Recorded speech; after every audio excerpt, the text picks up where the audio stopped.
Ada apa dengan Korea Selatan saat ini?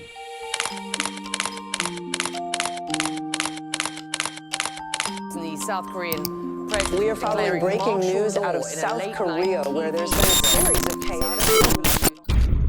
Pada Selasa, 3 Desember 2024, Presiden Korea Selatan bernama Yoon Suk-yeol mengumumkan pemberlakuan darurat militer dalam sebuah pidato mendadak di televisi nasional. Ia mengutip mosi dari oposisi utama Partai Demokrat untuk memakzulkan para jaksa agung dan menolak proposal anggaran pemerintah.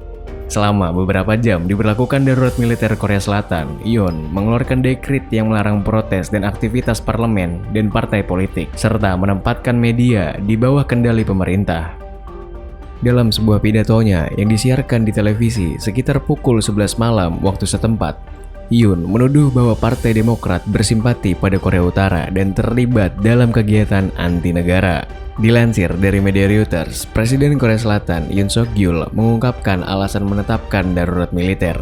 Ia mengatakan bahwa partai-partai oposisi telah menyandera proses parlemen. Saya menyatakan darurat militer untuk melindungi Republik Korea yang merdeka dari ancaman pasukan komunis Korea Utara untuk membasmi kekuatan anti negara pro Korea Utara yang tercela yang merampok kebebasan dan kebahagiaan rakyat kita, dan untuk melindungi tatanan konstitusional yang bebas. Yoon tidak menyebutkan ancaman spesifik apapun dari Korea Utara. Ia malah berfokus pada lawan politik domestiknya. Yoon mengeluhkan 22 mosi pemakzulan yang diajukan terhadap pejabat pemerintahan sejak dia menjabat pada Mei 2022. Dekretnya secara singkat menyerahkan kendali kepada militer, mengerahkan tentara dan polisi ke gedung Majelis Nasional, di mana helikopter terlihat mendarat di atap gedung tersebut. Deklarasi ini memicu reaksi keras dari berbagai pihak, termasuk oposisi dan masyarakat sipil, yang menilai bahwa langkah tersebut sebagai pelanggaran konstitusi. Penggunaan kekuatan militer untuk menjaga stabilitas politik dianggap tidak proporsional, terutama di tengah suasana politik yang masih dapat diselesaikan melalui jalur parlemen. Para politisi Korea Selatan dengan cepat mengutuk deklarasi Yoon sebagai tindakan ilegal dan inkonstitusional. Pemimpin oposisi Lee Jae-myung mendesak para anggota parlemen dari Partai Demokrat untuk berkumpul dan memberikan suara untuk menolak deklarasi tersebut. Popularitas Yoon Suk-yeol mendekati rekor terendah di tengah maraknya skandal dan bentrokan dengan parlemen yang dikuasai oposisi mengenai anggaran dan investigasi.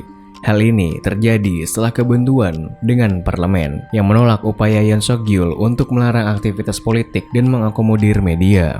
Atas kejadian ini, militer menunjuk Kepala Staf Angkatan Darat, Jenderal Park An-soo, seorang jenderal bintang 4, untuk memimpin komando darurat militer dan merilis dekret tersebut yang berlaku efektif pada pukul 11 malam pada hari Selasa, 3 Desember 2024.